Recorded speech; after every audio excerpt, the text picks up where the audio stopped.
Existence on our beauty. Hi everyone, welcome to another episode of Exit the Podcast. And like the title suggests, I want to be talking about existence, honor, and beauty, and how these three things are like intertwined. All right, so we've built a world where beauty decides value. As human beings, generally in life, like that's how we operate. Our appearance equals worth, and I think where the body becomes some kind of social currency per se. I don't know if that makes sense, but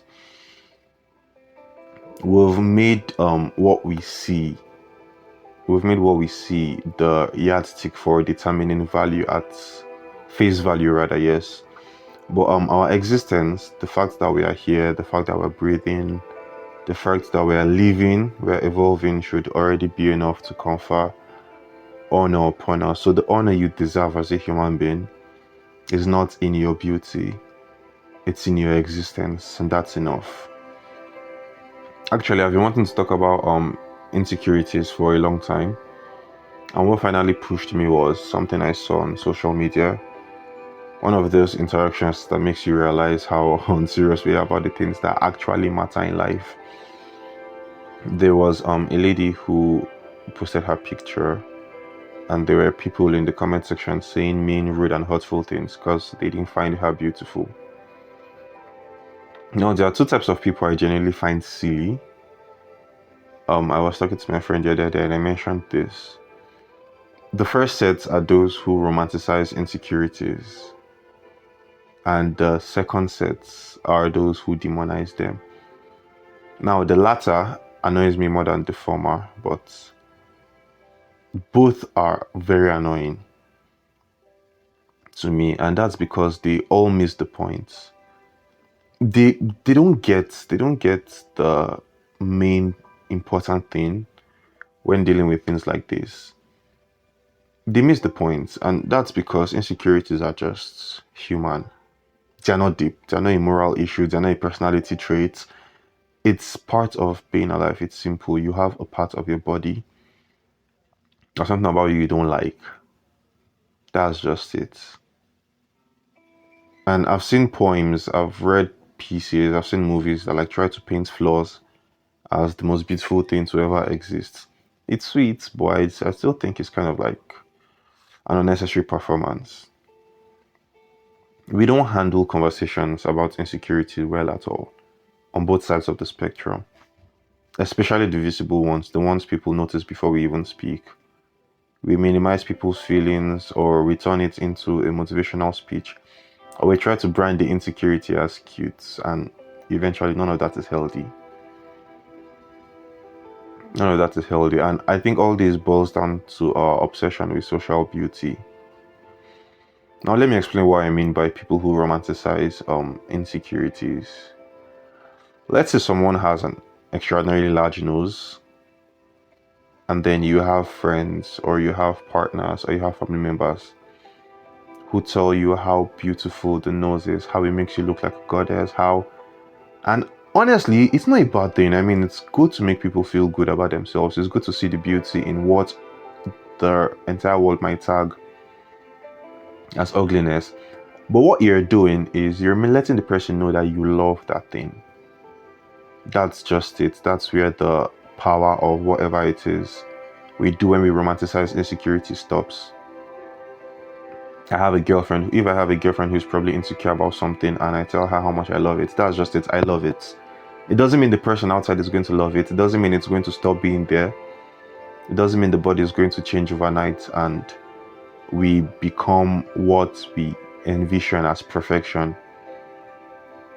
That's just it. It's just creating a space where you love it and you don't think it's an insecurity, you don't think it's a flaw.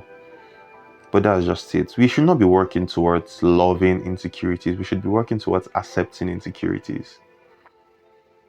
Because if you strip it of its power, then it just makes so much more sense. Like, I mean, it's just an extraordinarily large nose. That's just it. It's part of your body. It's part of you being human. That's it. And then those who demonize it, who make you feel like you having the flaw I don't even like calling them flaws, but you having a unique visible or facial characteristics is way larger. It's more big of a deal than it actually is. Again, it all goes back to our obsession with social beauty, where we are being conditioned to look a certain way, walk a certain way, talk a certain way, laugh a certain way. I'm not saying anything is wrong with these things. I'm just saying it becomes wrong when they turn into the measuring stick for whether a person deserves love, whether a person deserves ease in life, or confidence, or honor itself. I mean, just look at the entire cosmetic industry, a multi-billion-dollar empire built on the idea that if you just change the right thing about yourself, you'll finally be worthy to be called beautiful, to seek people's, to be deserving of people's attention and admiration. Because as a society, we've wired ourselves to measure beauty through one lens, and the lens is whatever is trending or approved at that moment. And from that lens, we create barriers, we create classes, we create distinctions. We have someone who we consider very pretty and someone who is almost there. I think if you can just tweak one part of yourself, then you'll be considered beautiful. Or someone who is acceptable versus somebody who needs a little bit of work. Someone who is desirable and someone who is invincible. I'm not coming from the everyone is beautiful angle, because again, I don't buy into that statement. It feels like a performance. I'm just asking something deeper and something more uncomfortable. Like, why have we reduced the entire human experience to aesthetics? It's an obsession at this point, and one that honestly disgusts me. Yeah, it disgusts me. I know it's a heavy word to use, but it pisses me off. And when you think of creation, when you think of God, I don't believe his intention was for us to all look one specific way before our lives can be considered valid or worthy. Your existence alone carries God's glory. That you exist is what confers honor upon you. You are not worthy because you are taller, thicker, you are fairer than the people in your circle. That's not it. The fact that you exist, you were created, you were given birth to, and you are alive, living life, is what confers honor upon us. It's not even about physical things alone. I think these things are diverse. They're diverse. Sorry.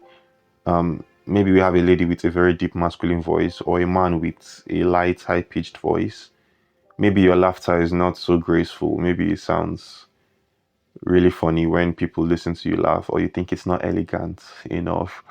Or the silly one, we like to say it's not feminine enough. Again, bullshit. Pardon my French. Or the way you walk that doesn't match runway standards. They tell you to walk like a woman, walk like a man. I mean, why do these things matter so much to us that we start to believe, even for a moment, that our value should be tied to them? Stop trying to make people feel good about their insecurities and stop making them feel bad about them. Both extremes are unnecessary, and honestly, sometimes it's just cruel. Another weird thing we do, telling people I love your insecurities, it sounds sweet. It only means you love it. It doesn't take the insecurity away. It doesn't change how the world treats them. It doesn't guarantee that the next person would see that little flaw and call it beautiful the same way you do. I mean, we will still step out every day and face a world that reminds us of the things we're insecure about. So don't try to make people love it the way you do. Try to make people accept that it is. That is just it. So instead of romanticizing insecurities, turning them into aesthetic poetry, I think we should focus on acceptance. It's not pretending an insecurity is beautiful. It's acknowledging that it exists without letting it define you. You're living, you're choosing not to shrink yourself. You're seeing the insecurity without making it your entire identity. Acceptance feels more honest, genuinely. I think it's kinder, it's more honest, it's more grounding, it's less performative, because insecurities don't disappear when somebody says I love it. Ultimately, they start to lose their power when you stop letting them dictate how you show up in the world. Your existence, again, I know I've said this plenty of times, but your existence, not your beauty, is what confers honor on you. Maybe you repeat that to yourself as often as you need to. And if we look at what God said after creation, He looked at all He had created and He called it good. But you actually don't have any rights to be anything other than what we are called to be, or what we've been called. We've been called in His image, made after His image. We've been called good. We've been called enough. We've been called perfect in purpose. So once again, your existence is what confers honor upon you and not beauty. All right, thank you guys for listening. See you in the next episode. Peace.